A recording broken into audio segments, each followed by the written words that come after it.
Hey guys, it's Jenny Wolek with the Wolek Group, Keller Realty in Tulsa, Oklahoma. I am so excited to introduce you to my friend Jay White with the White Group in Charlotte, North Carolina. Hey Yeah, Jay, thanks for having me. Hey.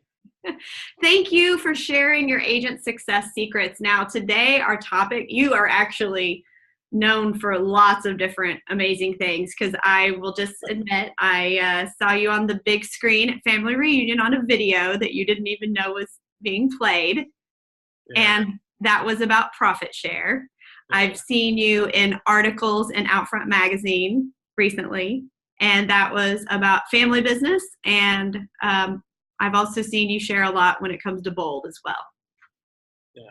Yeah, that's awesome. Yeah, no, it's been a fun ride. We've been with Keller Williams since December 2010, and it keeps getting bigger and better. Yeah. Well, today our topic is on property management. And I wanted to pick your brain on this because at Family Reunion, Keller Williams Family Reunion, we just had our annual convention. And from the stage, Gary talked about big data and how we can get out in front of this. And a piece of that would be having a property management company as a part of our real estate business. So you've already done this. We're doing it. Yeah, Yeah. we're not arrived, right? But no. So I remember sitting in Gary's mastermind group probably 2 or 3 years ago, Mhm. and the big message then was how to create a subscription-based business. Right. And so that was one of the things that started this ball rolling. And then the next thing was we had a client that we had referred to a property management company here, and Yeah. they had bought 2 or 3 properties with us. And the next thing I know, the manager that we had referred them to had stolen one of our clients essentially, and he was listing the houses, and they were marketing to our client base. So it's the same principle as the big data Gary's talking about. Like, why would you let anybody else have your data? So my brother and I, we're fortunate in that we have boots on the ground. There's two of us, running this company. Mhm. So I said, hey, what if we started a property management side? So at our market center and in our state, because we're on the border of North and South Carolina, it did present some complications. Mhm. So we had to have that property on. It had to be off site. We had to have a separate broker in charge. So there were some things we had to work through. And frankly, because there was two of us, we were able to figure it out. If there was one of us, I don't know how we would have done it. So yeah, it really wasn't about creating another profit center for us at that point. Mhm. It was about keeping our clients in our marketing cycles, in our marketing campaigns, and in our marketing funnels, versus letting them get into somebody else's. And then it created steady income. And we were looking at that going, there was a lot of companies who, when the market crashed, they dove into property management really big, and it became a hedge for them. And that could help us down the road too. Right. Well, everything you just shared is so true. We've seen that in our business as well. Sometimes when the market is a little tougher and listings aren't selling, one of the options for your client is, well, then maybe you should lease it out for a little bit and wait till the market gets back around, and then we'll go for it again. And you're right. If you don't have a property manager that you trust to pass that back when the time has come, then you may just be losing that business, and you're not being a great resource for your clients. Right. Yeah. So what are some things, you mentioned a couple things you learned along the way about having a broker in charge. What are some things, if now that you've been where you have been, starting over today, you would give as some advice to some agents thinking about taking this on? There's a lot of ins and outs, a lot. Yes. So it's funny, right? There's agents that are in our market center that come to us to sit down and talk about starting their own. And by the time we get done talking, they're just like, well, I'm just going to refer them to you. Yeah. So what we've learned So is that, what's that? well, there's one opportunity by having this in place and being the first one to and doing a good job. You're also getting business from other agents. Well, and I tell you, one of the things we learned is that we made a covenant to the agents that sent us business originally that we weren't going to pay them a referral fee, but we would never work with their client on a buy or sell. So if they're still in business, we're going to get them back.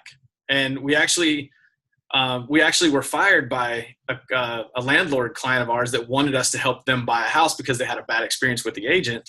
And we're like, look, we can't do that. The relationship with that agent is not just with that agent. It's with all the agents that we know and that know us. And so that relationship was a lot more valuable than any landlord. Yeah. So that was the first thing we did. We made a commitment to not market to agents that send us business, to those landlords and tenants. So I think that helped us. I think just the fact that we sound different, right? Because like most property managers, they want to pay your referral, and they just look at that as acquiring business. And so once they send you a check, it's no longer your client, it's their client. Right. One of the things that we learned is you have to have some back-end software. You have to have leverage in that business. Property management it's a pretty low margin business. So you have to have efficiencies or it doesn't make sense. So real early on, we used Buildium as our back-end software. And it seems to work pretty well for us. It's middle of the road as far as price goes, but it's got some features that are nice. We collect rent through that. We manage all of our work orders and vendors and service providers through that system. So say that again and spell it out. Buildium, BUILDIUM.com. So that's who we use. And there's several out there and some of them are better than others. And it's just like anything. There's no perfect one, but that's the one we chose. And it's worked pretty well for us for 2 or 3 years.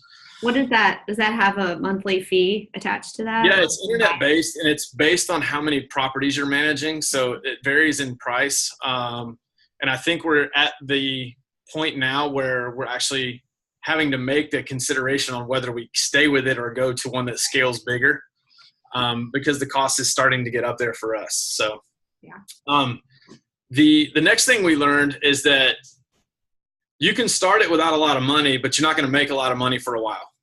I think our first year with Mark and I doing it, so really no overhead. We just had software. We had our new firm licenses. We had, our new E&O policies, master business policy, stuff like that. I think we barely broke even. I think we started off with 4 or 5 properties. Okay. And within the first year, it went to about 20. So it still wasn't a lot of doors. It was more of the cool part is that gave us an opportunity to work on our systems before we ever had a lot of clients. Again, it wasn't so much how can we make money on this? It was how do we keep our clients from being marketed by other people? So that's how it started out. And I think the cool part about that is we weren't profit focused. So we were able to really focus on systems and really focus on doubling down into our business. We joined our Market Centers vendor program, which gives us access to a lot of our agents. We've done almost no advertising other than that.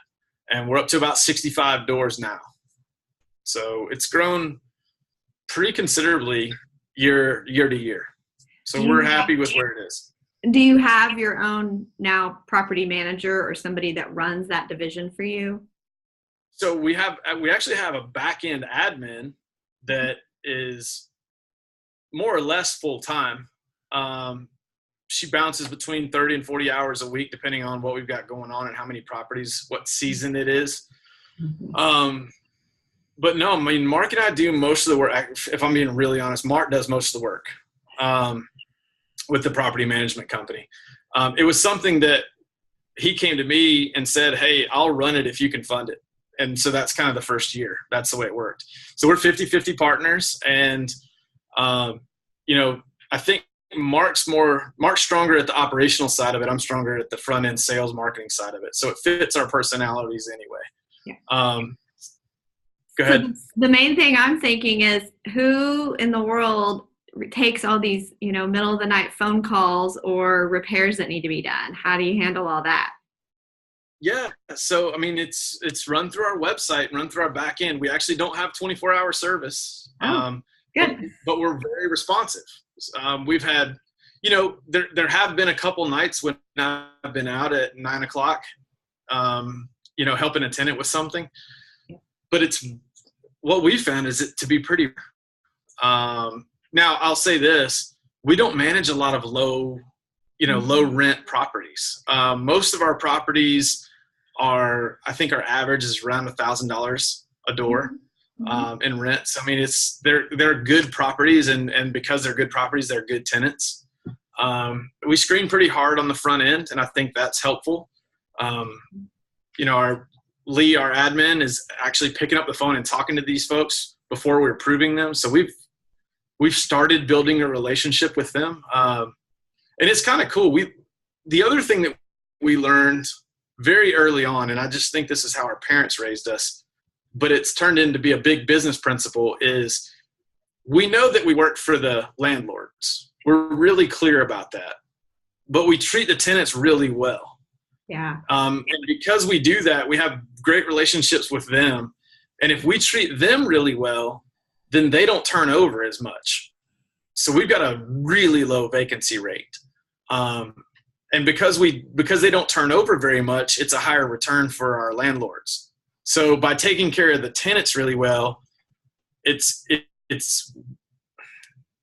easier for us to do our jobs, and our landlords like it more because they're seeing better returns. Well, and if you are treating these tenants so great, and then the tenants are ready to buy a house, are you already having that as part of your system, that they're into your database?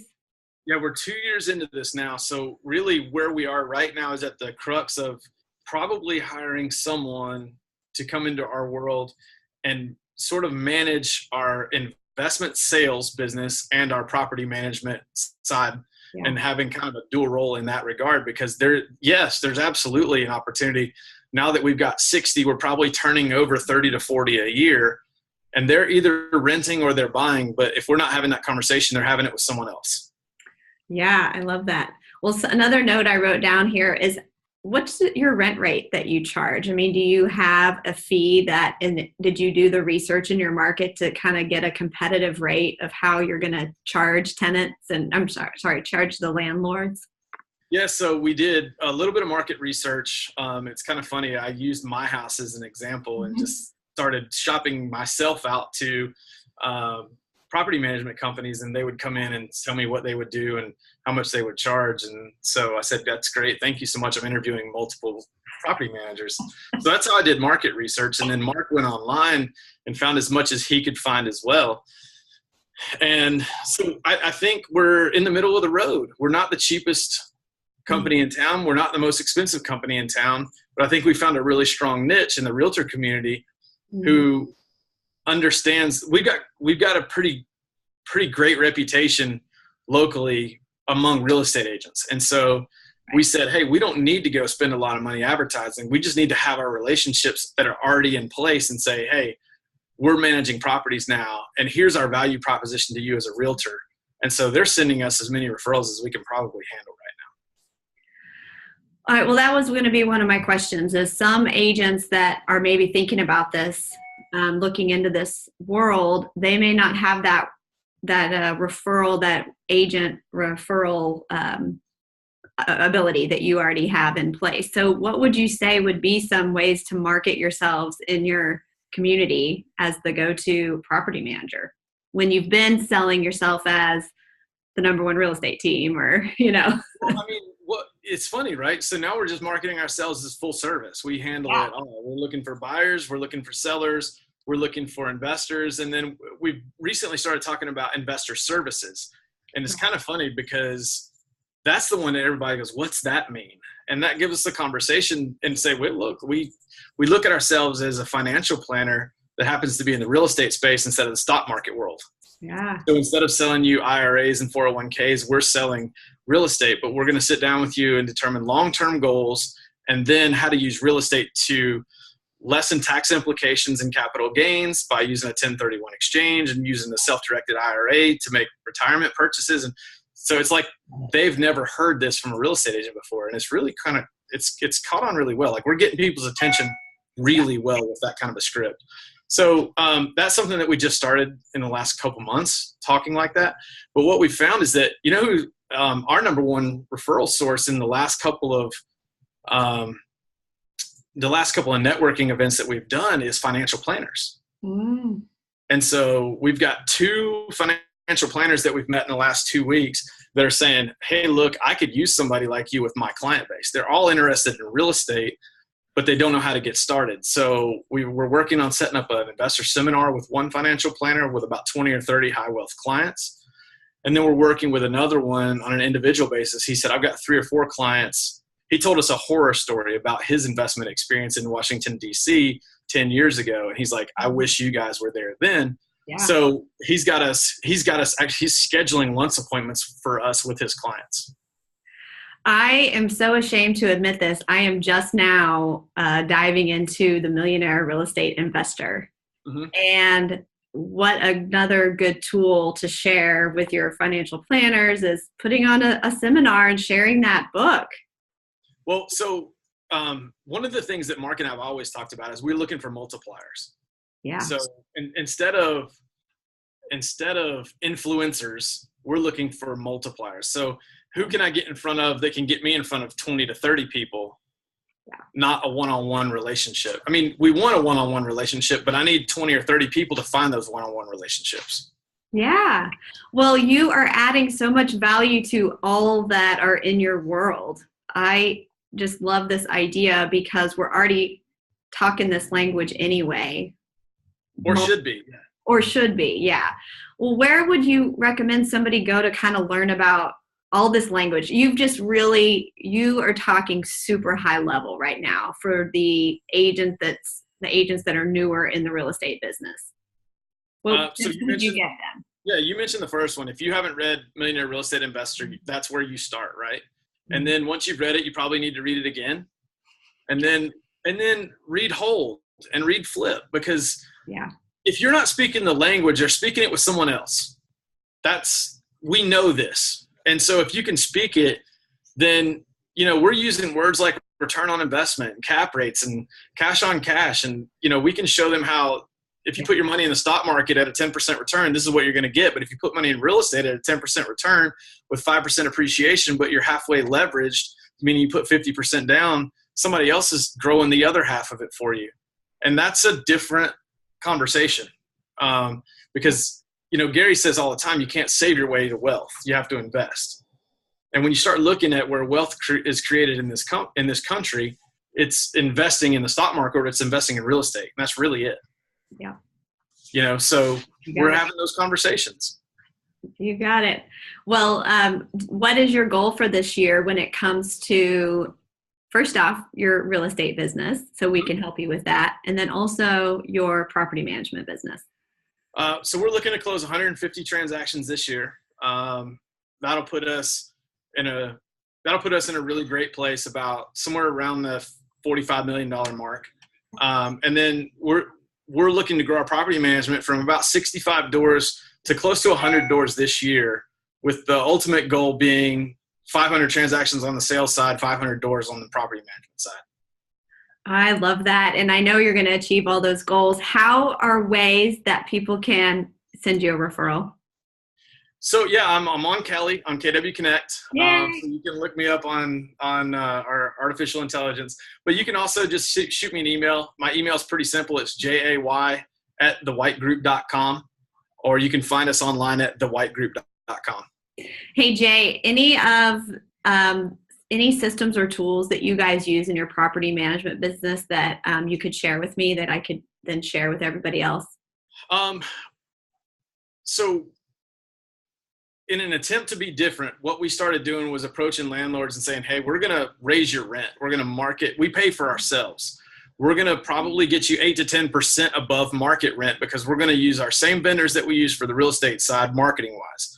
So you're not getting iPhone photos, you're getting professional pictures. And as a landlord, they're not used to that. The other thing that we're doing is we started using Matterport last year.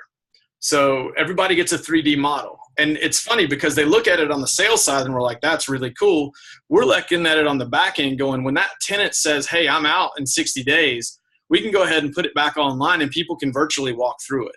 Yes. So it was a little bit of a front end expense that has really paid off for us. So, I mean, and again, we've got somebody here in-house that's doing them. They're very easy to do. It's a pretty steep investment for a lot of people on the front end, and I get that. But we've used it on the property management side. We use it on the real estate side. So it's one of the tools I think that's been really good for us. But really in property management, where it allows us, it's allowing us to turn our properties a lot faster. That is a really great tip. I love that. And also, I mean, for those that are out there, you can also maybe find photographers in your area that already have this tool. That's how I found. Yeah, absolutely. We just decided, you know what, we're doing enough real estate transactions and we have enough properties that we're managing that it made sense. The one thing that I learned is the more we can bring in-house, the more we can save. So as soon as we can justify doing it, we can do it cheaper than we can rent it out for. Yeah. Thank you for sharing all your knowledge on this. I know that if someone sees this and they have more questions, that they can just shoot you an email. Sure. Or connect with you on Kelly. Yeah, absolutely. Thanks, Jenny. I appreciate you having us. Thank you, Jay. And if you guys need anything from me, my number is 918-706-9845. You can also connect with me on KW Connect. You can follow me, or you can add me to your referral network. Talk to you guys soon. Bye. Bye, Jay. Bye. See ya.